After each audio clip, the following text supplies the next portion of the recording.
kasih atas kehadiran kita semua. Sengaja tadi kami minta waktu dari teman-teman semua untuk bersama-sama berada di sini. Kami saya dengan Pak Ernest selaku CGP yang ke-9 ini ada tugas untuk menyelesaikan tugas di modul 1.4, yaitu menerapkan tentang budaya positif. Di sini sebentar ada materi yang kami paparkan dan itu yang kita diskusi bersama. Kira-kira baiknya dari materi yang kami paparkan ini nanti tentang budaya positif, kaitannya yang ada di SMP 9 itu seperti apa. Selanjutnya kita masuk pada materi tentang budaya positif yang akan ditayangkan di slide ini. Ya, ini materinya Bapak Ibu Guru semuanya. Yang pertama itu tentang konsep inti budaya positif. Konsep inti budaya positif ini ada beberapa poin di dalamnya. Yang pertama ada perubahan paradigma. Yang kedua ada disiplin positif. Yang ketiga ada nilai-nilai kebajikan. Kemudian yang berikut adalah kebutuhan dasar manusia. Lanjutannya ada motivasi perilaku manusia, posisi kontrol guru, keyakinan kelas, dan segitiga restitusi. Dari beberapa poin ini, dari ke-8 poin yang akan disampaikan, yang sudah disampaikan tadi, mari kita sama-sama diskusi satu persatu. Yang pertama itu terkait dengan pembelajaran dengan paradigma baru. Pembelajaran dengan paradigma baru merupakan pembelajaran yang dirancang berdasarkan prinsip pembelajaran berdiferensiasi, sehingga para peserta didik belajar sesuai dengan kebutuhannya untuk mewujudkan profil pelajar Pancasila.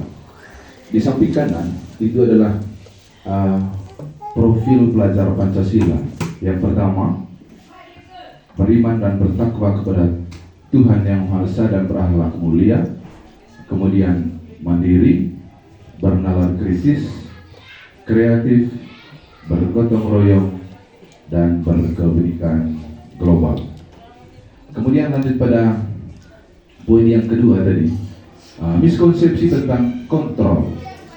Anggapan bahwa kritik dan membuat rasa bersalah mampu menguatkan karakter. Ini sudah mungkin semua kita sudah mengalami hal ini, bahwa menurut pandangan setiap orang itu kadang kritik itu membuat rasa bersalah dan kadang juga untuk menguatkan karakter seseorang.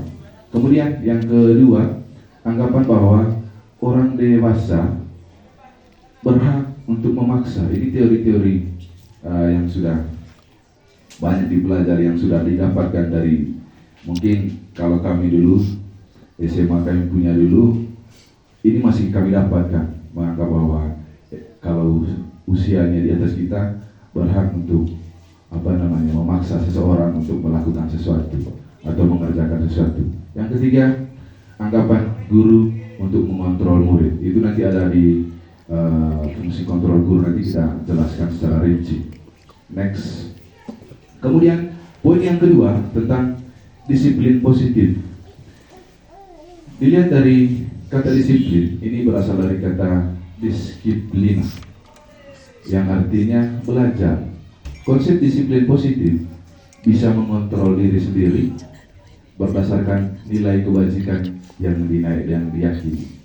Tujuan penerapan disiplin positif untuk menumbuhkan kesadaran untuk memperdayakan peserta didik tanpa imbalan atau penghargaan atau ancaman dan hukuman. Ya, ini disiplin positif ini terus terang saja saya juga pernah mengalami hal ini. Yang di bawah ini ada seseorang melakukan disiplin positif dengan iming-iming dia mendapatkan imbalan. Imbalan ini ada banyak hal. Ada imbalan berupa hadiah, atau ada imbalan berupa kasih penghargaan, atau melakukan disiplin positif itu hanya karena takut diberi hukuman. Imbalan ini disiplin positif yang diinginkan di sini supaya keempatnya itu tidak boleh dimasukkan. Jangan hanya melakukan disiplin positif hanya diiming-iming ada sesuatu, ada penghargaan atau ada hukuman. Lakukan disiplin positif itu dengan tulus. Kemudian poin yang berikut yaitu masih lanjut, sebagai pendidik tujuan kita menciptakan peserta didik yang memiliki disiplin diri sehingga mereka berperilaku berdasarkan nilai kebajikan yang dia yakini dan harus memiliki motivasi intrinsik dalam perubahan tingkah laku ke arah yang lebih baik. Lanjut yang ketiga, nilai-nilai kebajikan. Nilai positif yang disepakati bersama, lepas dari suku bangsa, agama, bahasa maupun latar belakangnya. Contoh nilai-nilai kebajikan itu, yang pertama itu kami ambil nilai kebajikan dari profil pelajar Pancasila. Itu merupakan nilai kebajikan yang sebenarnya harus dimiliki oleh setiap siswa, yang harus dimiliki oleh setiap anak murid. Yang pertama itu beriman, anak itu harus beriman, bertakwa kepada Tuhan Yang Maha Esa, berakhlak mulia, berkebinekaan global, gotong royong, mandiri, kreatif, dan bernalar kritis. Kemudian nilai kebajikan keterampilan hidup. Yang pertama, dapat dipercaya, lurus hati, sebagai pendengar yang aktif, tidak merendahkan orang lain, kemudian memberikan yang terbaik. Ini sebagian kecil yang kami ambil tentang nilai-nilai kebajikan. Sebenarnya nilai-nilai kebajikan itu banyak nilai kebajikan, tanggung jawab, kemudian saling menghargai, menghormati. Pokoknya nilai-nilai kebajikan itu nilai yang memotivasi seorang untuk melakukan hal-hal yang baik atau nilai-nilai yang dianggap baik dan untuk dilakukan. Kemudian yang berikut adalah omongan tentang kebutuhan dasar manusia. Kebutuhan dasar manusia adalah segala sesuatu yang kita lakukan untuk mendapatkan apa yang kita inginkan. Seluruh tindakan yang kita lakukan memiliki tujuan tertentu dalam rangka agar kebutuhan dasar kita itu terpenuhi dengan baik. Mari kita lihat apa saja kebutuhan dasar yang harus dipenuhi oleh kita sebagai manusia. Yang pertama, kebutuhan untuk bertahan hidup. Kebutuhan untuk bertahan hidup ini, di bawahnya ini seseorang atau makhluk hidup bisa bertahan hidup apabila makanan terpenuhi, kemudian pakaian, tempat tinggal, keamanan, dan kesehatan. Kemudian yang kedua, kebutuhan kasih sayang dan rasa diterima.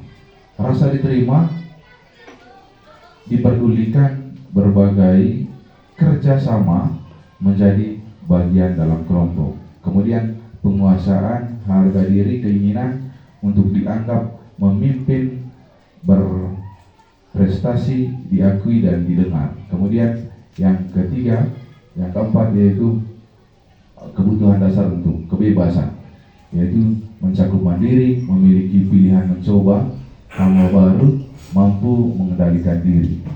Kemudian next, yang kelima itu motivasi perilaku manusia.